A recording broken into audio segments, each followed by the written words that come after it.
Assalamualaikum warahmatullahi wabarakatuh. Perkenalkan, kami dari kelompok 4 yang beranggotakan 4 orang yang terdiri dari saya sendiri, Helmalia Angguning Tias, kemudian ada Muhammad Ikhlasul Amal, Irna Suminar, dan Kartika. Di sini kami akan membahas mengenai konsep keperilakuan dari psikologi dan psikologi sosial. Langsung saja kita masuk pada materi yang pertama, konsep keperilakuan dari psikologi dan psikologi sosial. Yang pertama yaitu sikap. Sikap adalah suatu hal yang mempelajari seluruh tendensi tindakan, baik yang menguntungkan maupun yang kurang menguntungkan, tujuan manusia, objek, gagasan, atau situasi. Kemudian komponen sikap. Komponen sikap itu sendiri terdiri dari 3 komponen. Yang pertama yaitu komponen teori. Komponen teori ini terdiri dari gagasan, persepsi, dan kepercayaan seseorang mengenai penolakan sikap. Komponen yang kedua mengenai komponen emosional, mengacu pada perasaan seseorang yang mengarah pada objek sikap.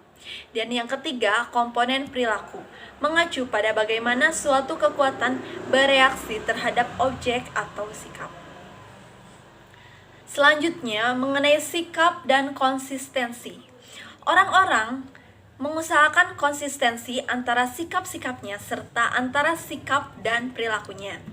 Ini berarti bahwa individu-individu berusaha untuk menghubungkan sikap-sikap mereka yang terpisah dan menyelaraskan sikap dengan perilaku mereka, sehingga mereka kelihatan rasional dan konsisten. Dan yang kelima, yang terakhir ini, formasi sikap dan perubahan. Mengenai formasi sikap dan perubahan, formasi sikap ini mengacu pada pengembangan suatu sikap yang mengarah pada suatu objek yang tidak ada sebelumnya. Perubahan sikap mengacu pada substitusi sikap baru untuk seseorang yang telah ditangani sebelumnya. Sikap dibentuk berdasarkan karakter faktor psikologis, pribadi, dan sosial. Materi selanjutnya akan dibahas oleh Kartika. Terima kasih atas perhatiannya. Wassalamualaikum warahmatullahi wabarakatuh. Assalamualaikum warahmatullahi wabarakatuh. Perkenalkan, nama saya Kartika. Di sini saya akan menyampaikan materi selanjutnya, yaitu mengenai beberapa teori terkait dengan sikap. Yang pertama, ada teori perubahan sikap.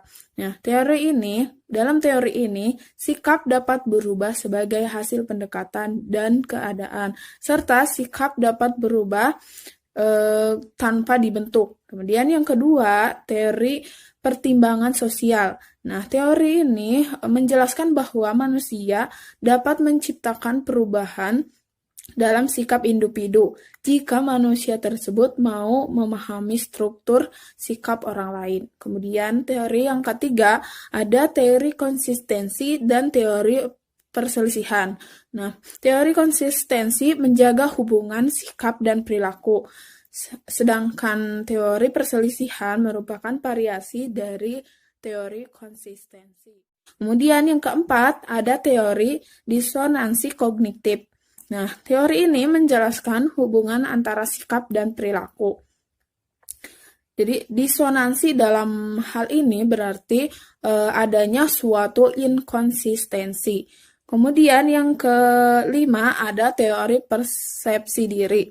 Nah, teori ini menganggap bahwa orang-orang mengembangkan sikap berdasarkan bagaimana mereka mengamati dan menginterpretasikan perilaku mereka sendiri. Teori ini mengusulkan fakta bahwa sikap tidak menentukan perilaku, tetapi sikap dibentuk setelah perilaku terjadi. Kemudian yang keenam, ada teori penguatan dan tanggapan stimulus. Nah, teori ini berfokus pada bagaimana orang menanggapi rangsangan yang terjadi. Nah, tanggapan bisa diulangi jika tanggapan tersebut dihargai dan dikuatkan. Kemudian yang ketujuh ada teori motivasi dan aplikasinya. Nah, teori ini terdapat keyakinan bahwa perilaku manusia ditimbulkan oleh adanya motivasi. Dengan demikian, ada sesuatu yang mendorong atau memotivasi seseorang dalam berbuat sesuatu. Kemudian teori yang ke-8 ada teori motivasi awal. Nah, teori ini dibagi menjadi 3 teori spesifik. Yang pertama, teori hierarki kebutuhan. Yang kedua, teori X dan Y. Yang ketiga, ada teori motivasi hijin. Nah, kemudian yang ke-9 ada teori kebutuhan dan kepuasan. Dalam teori ini dijelaskan bahwa masing-masing individu memiliki atau mempunyai keanekaragaman kebutuhan yang dapat mempengaruhi perilaku manusia. Nah, tadi disebutkan ada teori X dan Y. Dalam teori tersebut dijelaskan bahwa manusia memiliki dasar negatif yang diberi tanda sebagai teori X. Kemudian ada dalam diri manusia ada dasar positif yang kemudian diberi tanda Y. Mungkin sekian materi yang dapat saya sampaikan. Kurang lebihnya saya mohon maaf. Wassalamualaikum warahmatullahi wabarakatuh. Assalamualaikum warahmatullahi wabarakatuh. Perkenalkan, nama saya Irna Suminar. Di sini saya akan menjelaskan materi mengenai beberapa teori terkait dengan sikap dan pendekatan Daidik. Langsung saja pada materi yang pertama, yaitu beberapa teori terkait dengan sikap. Sebelumnya, Saudari Kartika telah menjelaskan teori terkait dengan sikap. Untuk itu, saya akan melanjutkan beberapa teori terkait dengan sikap yang tentunya belum disebutkan dan dijelaskan. Di sini ada teori prestasi. Teori prestasi awalnya dikembangkan oleh Mick Sellen pada awal tahun 1990. Riset yang dilakukan oleh Mick Sellen memberi hasil bahwa terdapat 3 karakteristik dari orang yang memiliki kebutuhan prestasi yang tinggi, yaitu yang pertama, orang yang memiliki kebutuhan prestasi yang tinggi memiliki rasa tanggung jawab yang tinggi terhadap pelaksanaan suatu tugas atau pencarian solusi atas suatu permasalahan. Yang kedua, orang yang memiliki kebutuhan prestasi yang tinggi cenderung menetapkan tingkat kesulitan tugas yang moderat dan menghitung resikonya. Yang terakhir, orang yang memiliki kebutuhan prestasi yang tinggi memiliki keinginan yang kuat untuk memperoleh umpan balik atau tanggapan atas pelaksanaan tugasnya. Selanjutnya yaitu ada teori motivasi. Pada pertengahan tahun 1960-an, Herzberg mengajukan suatu teori motivasi yang dibagi ke dalam beberapa faktor. Asumsi terpenting dari beberapa teori Herzberg adalah faktor yang mempunyai pengaruh positif dalam memotivasi dan menjadi bahan perbedaan yang menyenangkan dari seluruh pengaruh negatif. Faktor motivasi ini meliputi prestasi, pengakuan, tantangan pekerjaan, promosi, dan tanggung jawab. Selanjutnya yaitu ada teori keadilan. Teori keadilan pertama kali dipublikasikan oleh Adam pada tahun 1963.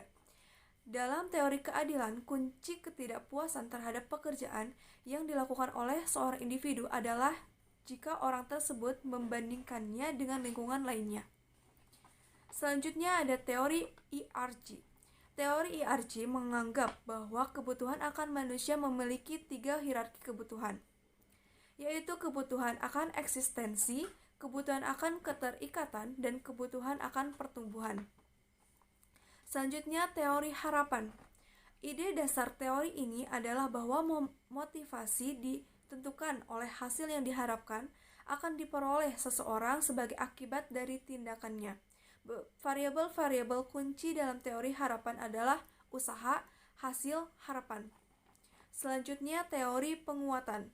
Teori penguatan memiliki konsep dasar, yaitu yang pertama, pusat perhatian adalah pada perilaku yang dapat diukur, seperti jumlah yang dapat diproduksi, kualitas produksi, ketepatan pelaksanaan jadwal produksi, dan sebagainya. Kedua, kontingensi penguatan, yaitu berkaitan dengan urutan-urutan antara stimulus, tanggapan, dan konsekuensi dari perilaku yang ditimbulkan. Yang ketiga, semakin pendek interval waktu antara tanggapan atau respon karyawan dengan pemberian penguatan, maka semakin besar pengaruhnya terhadap perilaku. Selanjutnya ada teori penetapan tujuan. Teori ini dikembangkan oleh Edwin pada tahun 1986. Konsep dasar dari teori ini adalah bahwa karyawan yang memahami tujuan apa yang diharapkan organisasi terhadapnya akan terpengaruh perilaku kerjanya. Selanjutnya ada teori atribusi. Teori ini dikembangkan oleh Fritz Heider yang berargumentasi bahwa perilaku seorang ditentukan oleh kombinasi antara kekuatan internal, yaitu faktor-faktor yang berasal dari dalam diri seorang. Selanjutnya yaitu teori agensi. Teori ini mengasumsikan kinerja yang efisiensi dan bahwa kinerja organisasi ditentukan oleh usaha dan pengaruh kondisi lingkungan. Selanjutnya ialah materi mengenai pendekatan Didek. Pendekatan Didek menyatakan bahwa ada dua pihak, yaitu atasan dan bawahan, yang berperan dalam kinerja. Dan Serau menyatakan bahwa pendekatan ini tepat untuk menganalisis hubungan antara atasan dan bawahan karena mencerminkan proses menghubungkan keduanya. Assalamualaikum warahmatullahi wabarakatuh. Perkenalkan, nama saya Muhammad Ilhasul Amal. Di sini saya akan menjelaskan mengenai persepsi, nilai, pembelajaran, dan kepribadian. Yang pertama adalah persepsi. Persepsi adalah bagaimana orang-orang melihat atau menginterpretasikan peristiwa, objek, serta manusia. Persepsi sendiri dibagi menjadi 3. Yang pertama ada rangsangan fisik versus kecenderungan individu. Yang kedua ada keterkaitan persepsi bagi para akuntan. Yang ketiga ada persepsi orang melihat penilaian persepsi orang lain. Yang pertama ada rangsangan fisik versus kecenderungan individu. Rangsangan fisik yaitu input yang berhubungan dengan perasaan seperti penglihatan dan sentuhan. Sedangkan kecenderungan individu meliputi alasan, kebutuhan, sikap, pelajaran dari masa lalu dan harapan. Yang kedua ada keterkaitan persepsi bagi para akuntan. Keterkaitan persepsi bagi para akuntan dapat menerapkan pengetahuan persepsi terhadap banyak aktivitas organisasi. Misalnya dalam evaluasi kinerja, cara penilaian atas seseorang mungkin dipengaruhi oleh keterkaitan persepsi si penyedia. Yang ketiga ada persepsi orang membuat penilaian mengenai orang lain. Dalam bahasan mengenai persepsi orang dalam membuat penilaian terhadap orang lain, hal ini akan dikaitkan dengan teori atribusi. Teori atribusi merupakan dari penjelasan cara-cara manusia menilai orang secara berlainan, bergantung pada makna apa yang dihubungkan ke suatu perilaku tertentu. Selanjutnya ada nilai. Nilai secara mendasar dinyatakan sebagai suatu modus perilaku atau keadaan akhir dari eksistensi yang khas dan lebih disukai secara pribadi atau sosial dibandingkan dengan suatu modus perilaku atau keadaan akhir yang berlawanan. Nilai sendiri dibagi menjadi 3. Yang pertama yaitu arti penting nilai. Arti nilai sangat penting karena meletakkan dasar untuk memahami sikap serta motivasi, dan karena nilai sangat mempengaruhi setiap sikap dari seseorang. Yang kedua ada nilai dan dilema etika, dan yang terakhir ada nilai sepanjang budaya. Selanjutnya yaitu pembelajaran. Pembelajaran adalah proses di mana perilaku baru diperlukan. Pembelajaran terjadi sebagai hasil dari motivasi, pengalaman, dan pengulangan dalam merespon situasi. Pembelajaran sendiri dibagi menjadi 3 poin. Yang pertama ada pengondisian keadaan klasik. Pada hakikatnya, merupakan proses pembelajaran suatu respon dan suatu rangsangan yang tidak terkondisi. Yang kedua ada pengondisian operan. Pengondisian operan merupakan suatu fungsi dari konsekuensi perilaku operan, berarti perilaku yang bersifat sukarela. Yang ketiga ada pembelajaran sosial.